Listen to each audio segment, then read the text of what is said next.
Hi, my name's Greg Tuke, and I teach COIL courses at universities throughout the United States, and I also train faculty and university teams of administrators how to implement COIL courses and grow and sustain the model at their universities throughout the world. I got my start and my first glimpse of the power of virtual exchange from 7-year-olds here in Vanuatu, and then also with the students that we connected them with at grade schools in Seattle, Washington. And I saw what could happen virtually with students connecting with one another and thought, wow, if they can start to understand themselves differently and understand others differently and see the similarities and differences through virtual means, what would happen if we were able to solve problems together and we could start training people how to solve real world problems through virtual means, which is what happens in the workplaces of today. So I got my first real taste of experimenting with this with an international NGO called Mercy Corps in 2009. I went to Iraq after the war, where they were doing crisis intervention and said that, we really need to be working with the young leaders in this country and connecting them with young leaders around the world to solve problems that they care about. So how could we do this? So we piloted a program there and really saw that students could begin to work on problems that they really cared about, working in small global teams with each other, and then taking action in the community. And so we thought, this is great, but how do you scale it? Well, the place to scale that kind of thing is at universities here and around the world. So we devised a training program for training faculty and figuring out then how do you scale that so that it isn't just a few exceptional faculty doing it, but the entire university. Because this is what we're trying to get to. Universities everywhere in the world helping students gain these virtual international problem-solving skills that they need and experience in doing that so that when they go into the workplace in whatever field they're at, they know how to do this because that's how problems are being solved today. So I want to share with you now this strategy that we put together over the last few years for training faculty and university teams to implement COIL courses and then scale them at their university. It's composed of three major components. The first is that faculty need some in-depth training that's provided over time to them.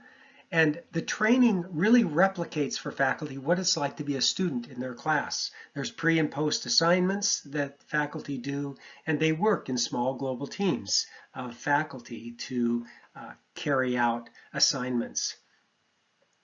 We also in this training match the faculty with their international partners so that they're getting the training at the same time.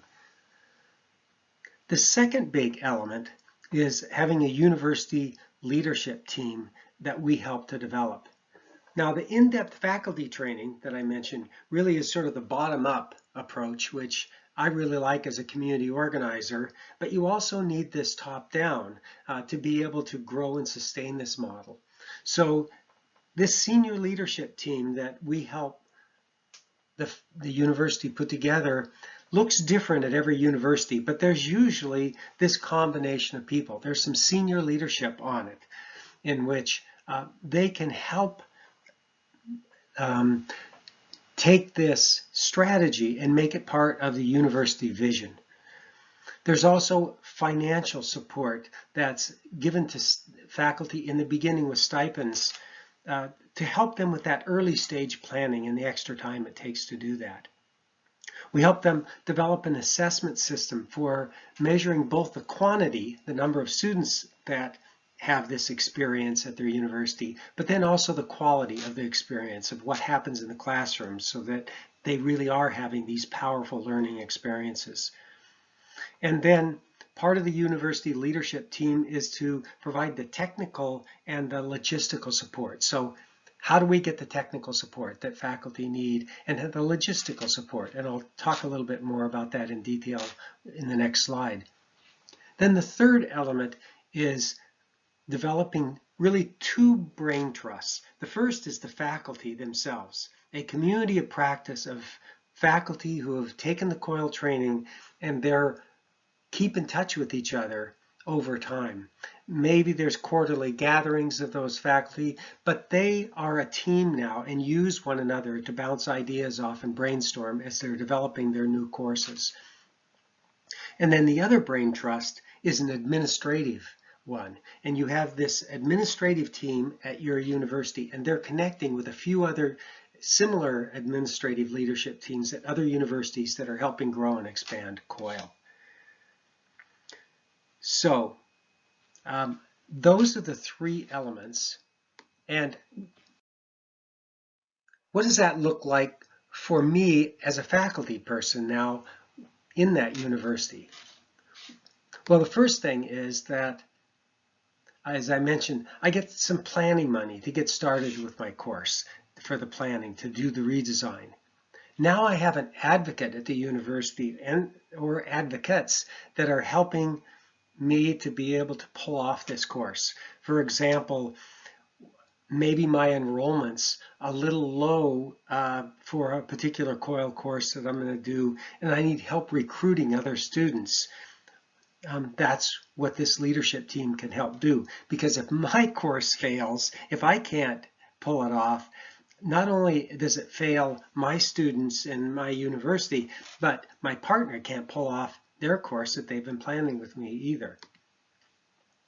I get proactive coaching in this training model, where not only do I take part in a series of trainings for all of us with the pre and post assignments, but I can get some coaching that's tailored particular to my course. And along with that, we're also training trainers at the university, maybe the instructional design people, and certainly taking advantage of the other COIL faculty who have gotten the training and have now done courses. We bring them into the training so that in the future, that's how the university provides the training, is not with outsiders, but internally. And then we help. I get a faculty brain trust that I mentioned, these other faculty who I can call upon at my university. And as I mentioned with the training itself, it's spaced out over a few weeks or a few months so that I can work with my faculty partner to be able to really put together a good design. And I make, as a faculty member, a 2-year commitment to COIL in exchange for this training. So I implement it once, but I implement it at least a second time. And by that time, hopefully I've been able to refine the course, and I'm so committed that I don't want to do anything else but COIL courses in the future, redesign all my courses. And that's what I've done with the 24 courses that I've now taught.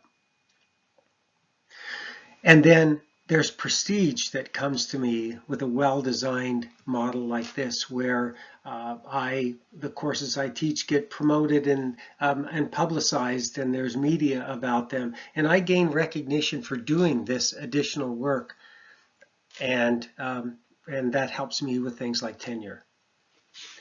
And as I said, the university also is helping me find international partners. So through work with the Stevens Initiative, we're now working with 12 universities in the Middle East and the US to implement this model, and I'm working with a few more out in the Pacific Northwest to do the same. So those 7-year-olds who first introduced to me the power of virtual exchange are now in the colleges and universities and have an opportunity to take some of the classes that they helped really to create through their inspiration. Our goal is to not have these be exceptional classes that are offered to just a few, but are offered to the many and are common in our universities throughout the world. So we wish you the best, and if we can be of help, would love to do that.